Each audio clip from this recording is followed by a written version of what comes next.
नमस्कार दोस्तों, स्वागत है आप सभी का आर के जे सिविल पाठशाला यूट्यूब चैनल पर। दोस्तों, आज की तारीख है 20 मई 2024 और दिन है सोमवार।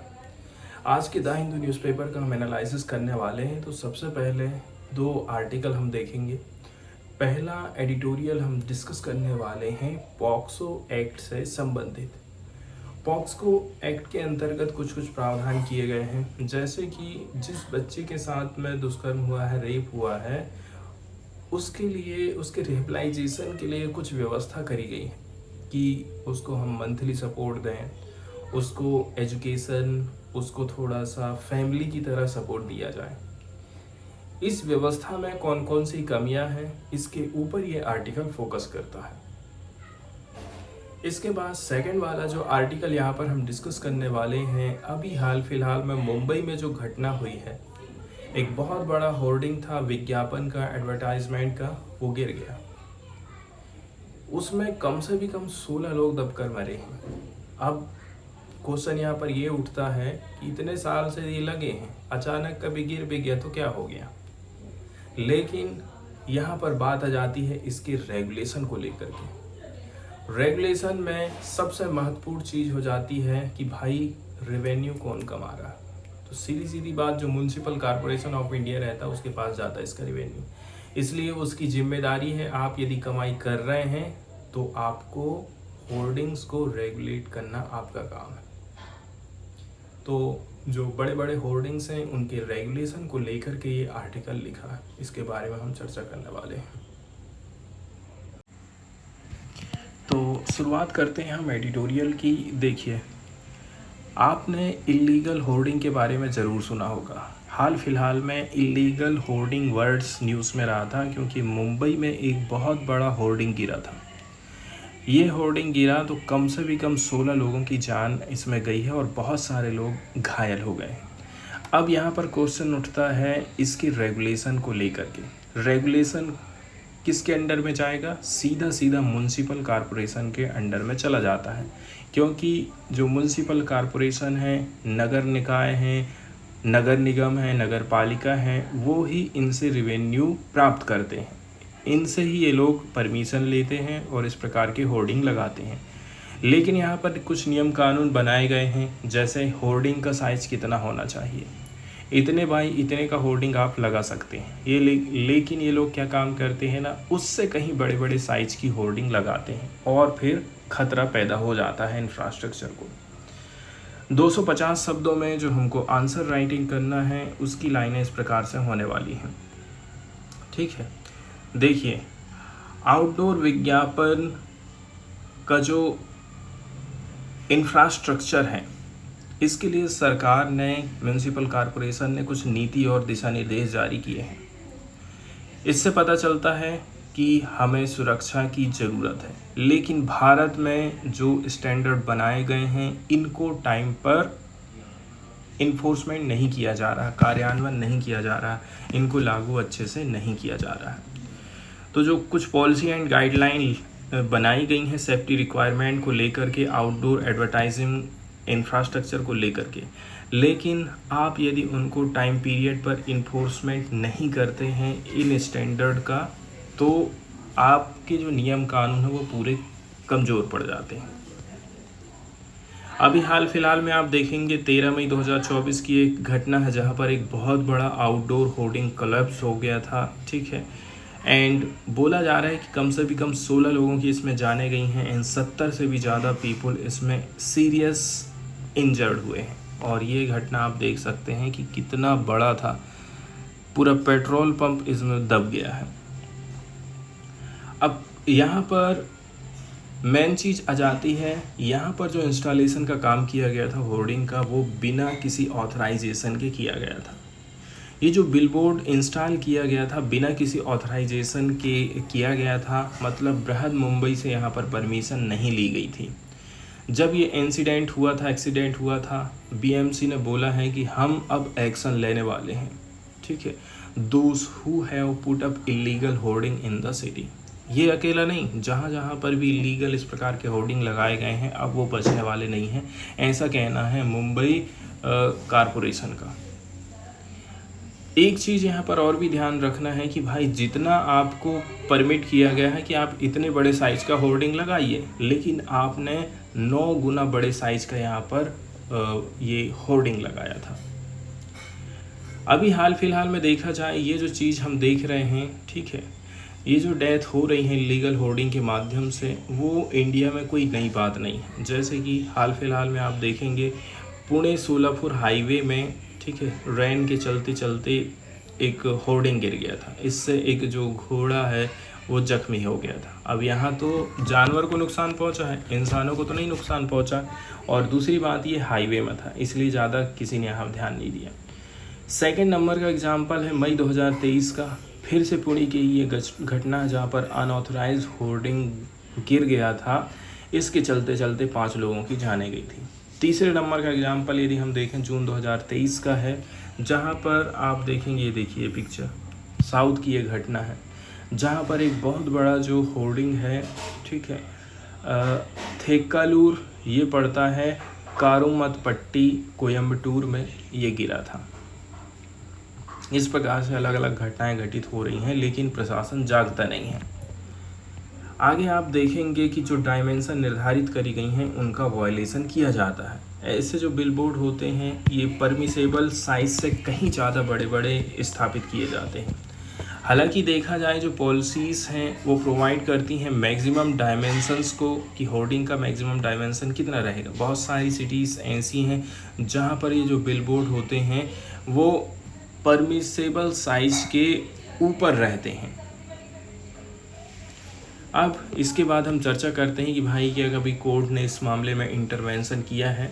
तो हाई कोर्ट ज़्यादातर जो म्युनिसिपल कॉरपोरेशन है इनकी आलोचना करते हैं, इनको जवाबदेह ठहराते हैं कि आप जो है कोई एक्शन नहीं ले रहे हैं, इन्फोर्समेंट आपका कुछ है ही नहीं है एडवर्टाइजमेंट के रेगुलेशन को लेकर के। जैसे कि यदि हम प्रीवियसली बॉम्बे हाई कोर्ट की बात करें, to provide the procedure for the removal of illegal hoarding, Bombay high court ने कहा था कॉरपोरेशन को कि आप जो है प्रोसीजर को प्रोवाइड करिए ताकि इलीगल होर्डिंग को हटाया जा सके। साथ ही साथ ये भी दिशा निर्देश जारी किया था, it to be undertaken by 2 police personnel, 2 police personnel आप अपने साथ में रखिए, एंड आपके साथ में एक सिविक स्टाफ मेंबर भी रहना चाहिए जब आप उनको रिमूव करेंगे। तो इस प्रकार के ऑर्डर होने के बावजूद भी आप देखेंगे 2017 से, ठीक है, बहुत कम ही आपको एक्शन दिखाई देगा। और इसी के चलते चलते सीरियस इंसिडेंट हमको देखने को मिला है। इसके चलते चलते बहुत सारे जो कॉरपोरेशंस हैं उन्होंने बिल्कुल भी एक्शन नहीं लिया है, भले ही कोर्ट ने इस प्रकार से आलोचना करी हो। आगे ट्रांसपेरेंसी एंड इन्फोर्समेंट की कमजोरी को लेकर के बात कही जा रही है। देखिए यहाँ पर 2 इशू उठ कर के आते हैं जिसके चलते चलते आप इन्फोर्समेंट नहीं कर पा रहे हैं, ठीक है, सिटी कॉरपोरेशन के द्वारा। पहले नंबर की बात यह है, आपने जो पॉलिसी बनाया उसमें ट्रांसपेरेंसी नहीं है, पारदर्शिता नहीं है। सेकंड नंबर की बात यह है, आप इन्फोर्समेंट कंटिन्यू नहीं रख रहे हैं, बीच बीच में कभी कभी आप करते जा रहे हैं लागू, कभी नहीं करते जा रहे हैं। ट्रांसपेरेंसी, कौन सी प्रोसेस के माध्यम से हम कंप्लेंट करेंगे, एंड पॉलिसी इन्फोर्समेंट आपका कैसा होना चाहिए, ठीक है। तो जो एडवर्टाइजमेंट की पॉलिसीज़ रहती हैं उनमें ट्रांसपेरेंसी की बहुत ज़्यादा ज़रूरत पड़ती है। साथ ही साथ में उस प्रोसेस पर भी बहुत ज़्यादा ध्यान देना चाहिए जिसके माध्यम से हम लोग भी कंप्लेंट कर सकें कि ये इलीगल होर्डिंग है, हवा में गिर सकता है, ऐसी बहुत सारी चीज़ें हैं।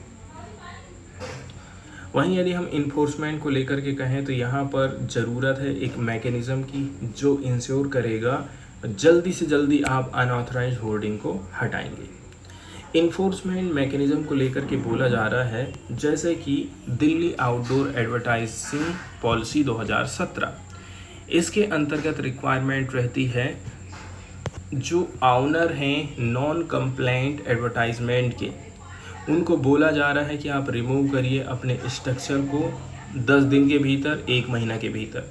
यदि आप ऐसा नहीं करते हैं तो म्युनिसिपल अथॉरिटी खुद उसको हटा देगी। तो ये 2017 का कानून है, ये आया है दिल्ली आउटडोर एडवर्टाइजिंग पॉलिसी 2017 के माध्यम से।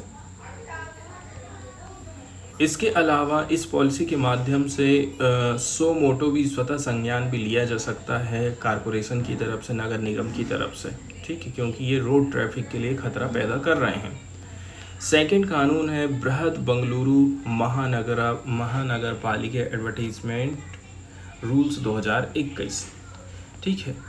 अब ये इसमें और भी ज़्यादा कम्प्रहेंसिव इन्फोर्समेंट रूल लाए गए हैं बृहद बंगलुरु महानगर पालिका एडवर्टाइजमेंट रूल 2021 के माध्यम से, लेकिन पब्लिक बैकलैश के चलते चलते इनको वापस लेना पड़ गया था। इस प्रकार के जो रूल्स हैं इसमें बोला जा रहा है चीफ कमिश्नर के पास आप पावर देंगे, ठीक है।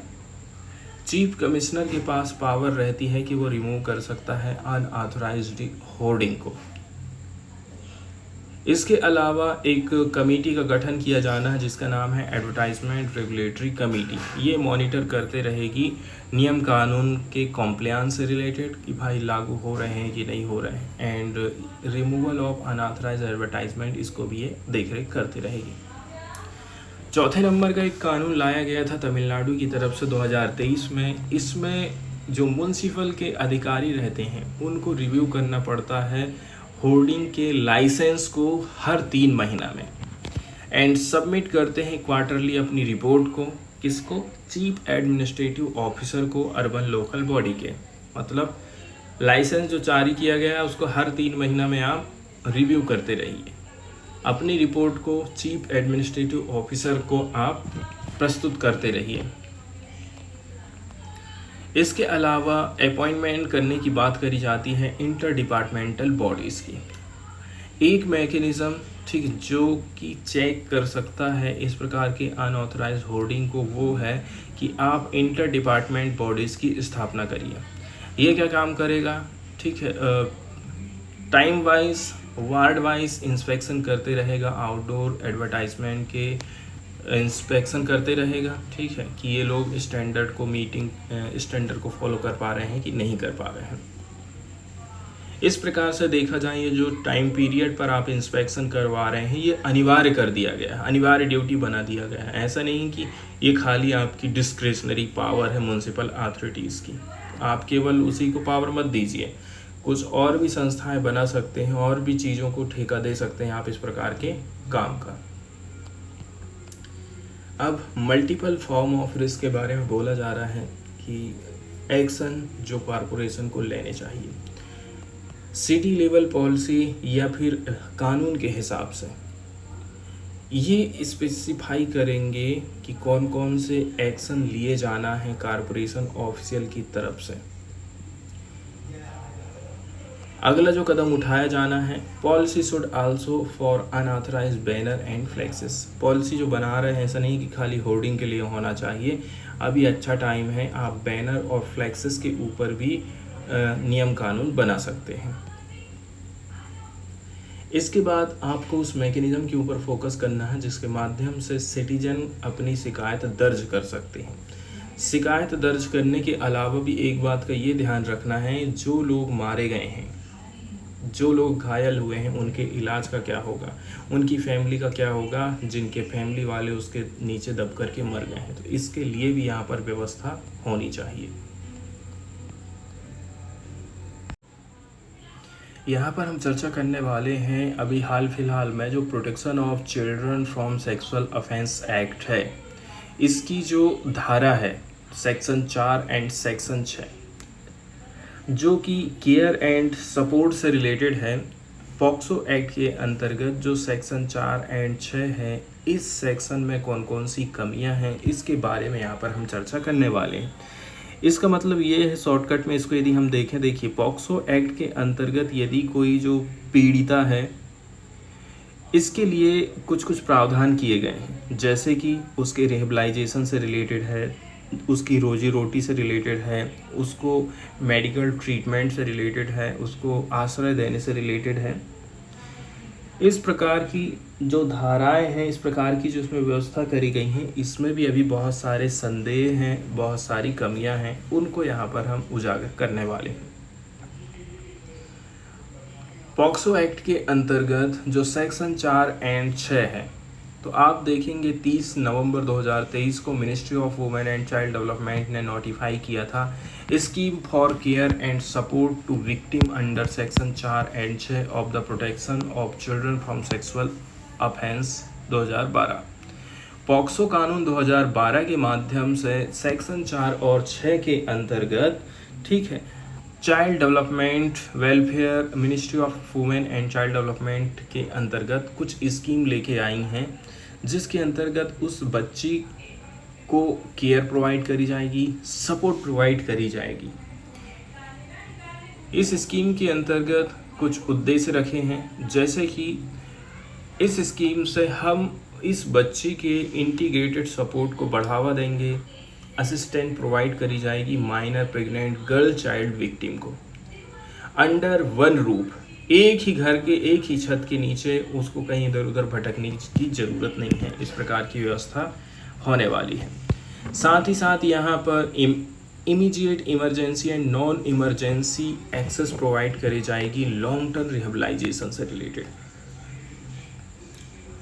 अब पहले नंबर की बात तो ये है, जितने भी जो प्रेग्नेंट गर्ल्स चाइल्ड विक्टिम हैं उनको इस स्कीम का फ़ायदा मिलना चाहिए, ठीक है।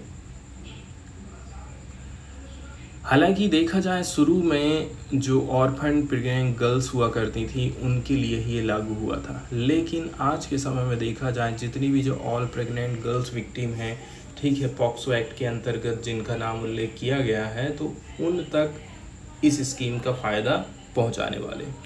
इसका मतलब ये है किसी के पेरेंट्स हैं, किसी के पेरेंट्स नहीं हैं, किसी के पेरेंट्स नहीं रहते थे तब इसका फ़ायदा दिया जाता था। आज के समय में पेरेंट्स यदि हैं भी तो भी उनको इस स्कीम का फ़ायदा मिल पाएगा। इसमें कुछ कुछ इंक्लूजन भी किए गए हैं।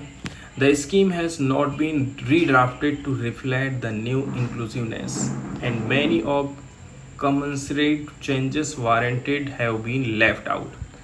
अब इसमें ये बोला जा रहा है कि अभी हाल फिलहाल में ये जो अभी दिशा निर्देश जारी किए गए हैं मिनिस्ट्री की तरफ से, योजना को दोबारा तैयार नहीं किया गया है, ठीक है, एंड लेकिन बहुत सारे जो सराहनीय बदलाव है ना, इनको सरकार छोड़ दी है। पहले नंबर की बात तो ये है, जो नामकरण किया गया है वो एकदम भ्रमित करने वाला है, ठीक है।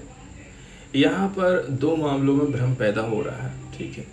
पहले नंबर की बात यह है जो पॉक्सो एक्ट की अधिनियम की धारा 4 और 6 है, ठीक है, इसमें लड़का और लड़की दोनों शामिल है। दूसरी नंबर की बात यह है, जब ये योजना 18 साल से कम उम्र की सभी गर्भवती लड़कियों के लिए है, ठीक है, तो यहाँ पर फिर से हमको थोड़ा सा भ्रम पैदा हो जाता है।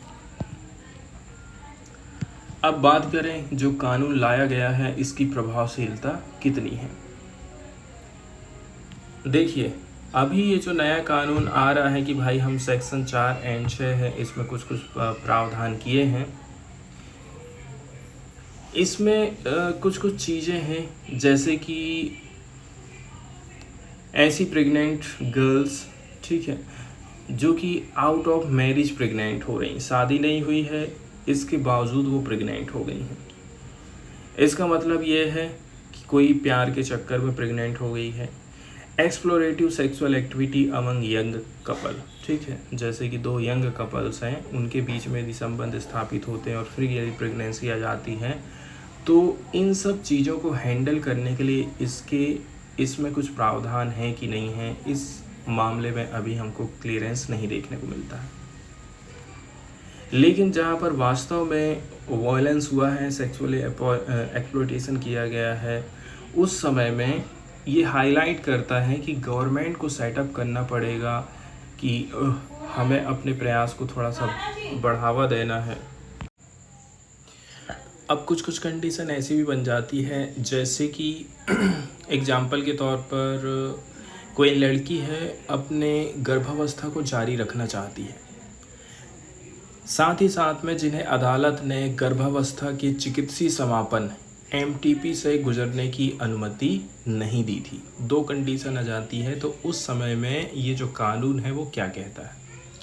योजना में इस बात का भी कोई उल्लेख नहीं है कि ये जो पीड़िता है यदि वो एमटीपी का विकल्प चुन ले रही है या फिर उसका गर्भपात हो जाता है तो लाभ प्रदान किया जाएगा या फिर नहीं किया जाएगा। इस प्रकार से उस लड़की के साथ भी, ठीक है, जो कि मामला दर्ज होने और गर्भावस्था की पुष्टि होने के बाद 18 साल की हो गई है। अब 18 साल की हो गई है तो उसको लाभ दिया जाएगा कि नहीं दिया जाएगा। अब कभी कभी ऐसा होता है कि उसका विचार भी बदल जाता है, जैसे कि वो बच्चे को रखना चाह रही है कि नहीं रखना चाह रही है। और यदि वो जो है 23 साल की हो जाती है, इसके बाद क्या जो मिशन वात्सल्य है उसका फ़ायदा उसको मिल पाएगा कि नहीं मिल पाएगा, यहाँ पर ये सारी चीज़ें आ जाती हैं। इसके अलावा भी हम कुछ और कानूनी प्रोविज़न हैं जिनको देखने वाले हैं, जैसे कि सेक्शन 27 पॉक्सो एक्ट 2012 का,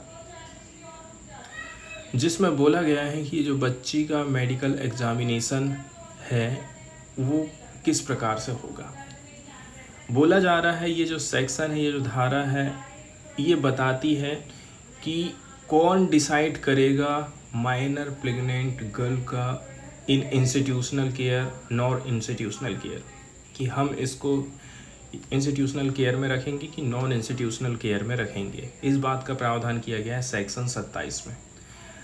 यहाँ पर कुछ और भी चीज़ें बताई जा रही हैं, जैसे कि इसमें बोला जा रहा है कि ये सारी जो इसके जो प्रावधान हैं कि भाई बाल कल्याण समिति, मतलब 12 साल से कम उम्र के किसी भी बच्चे की यौन उत्पीड़न चिकित्सा जांच के लिए सहमति दे सकती है, चाहे उसके माता पिता अभिभावक मौजूद हों या नहीं हों।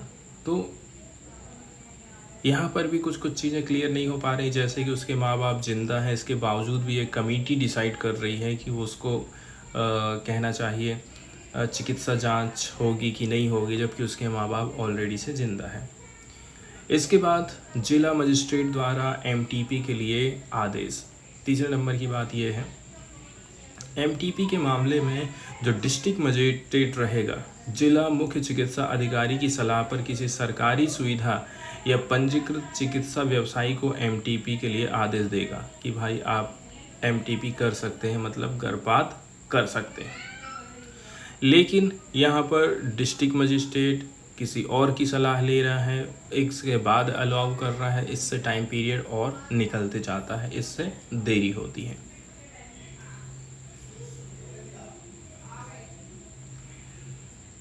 इसके अलावा इसमें कुछ प्रावधान किए गए हैं उसके बच्चे के हेल्प को लेकर के, वो यहाँ पर अपन देख लेते हैं कि कौन कौन सी मदद उसको दी जाती है, कितनी मदद उसको प्रोवाइड करी जा रही है। तो देखिए,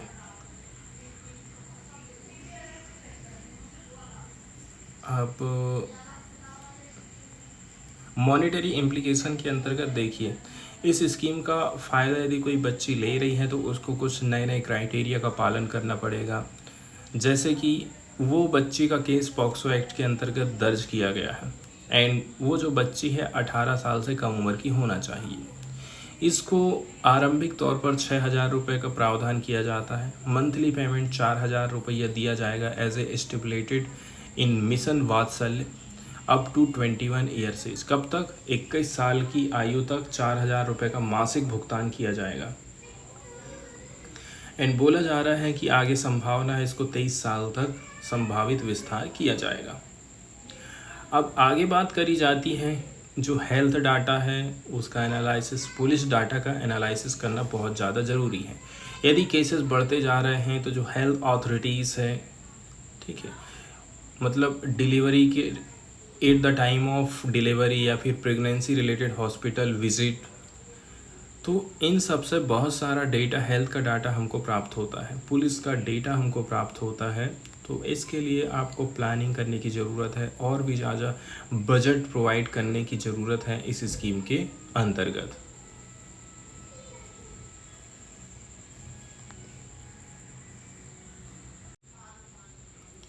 अभी हाल फिलहाल में देखा जाए, लाइल टेल्ड मकाक न्यूज़ में रहा है। ये एक देखिए शेर की तरह इसकी पूंछ दिखती है, ये बंदर न्यूज़ में क्यों रहा? क्योंकि एक तो इनका आवाज़ कम हो रहा है, दूसरा इनके पास खाने की कमी जा रही, जिसके चलते चलते ये लोग शहरों की तरफ में आना चालू कर दिए हैं। अर्बन जंगल में रहने वाले जो बंदर हैं आज के समय में घरों की तरफ में जा रहे हैं। ये न्यूज़ आई है, पार्टिकुलरली हम बात करने वाले हैं वालपराई टाउन, कोयम्बटूर डिस्ट्रिक्ट, तमिलनाडु की। ठीक है, ये टिपिकली हिल स्टेशन माना जाता है एंड यहाँ पर व्हीकल गुजरते हैं, पीपल्स गुजरते हैं, लेकिन यहाँ पर आपको कुछ कुछ एक्टिविटी देखने को मिल सकती है श्री मुरुगा टेम्पल के किनारे। ठीक है, ये टाउन का हार्ट माना जाता है।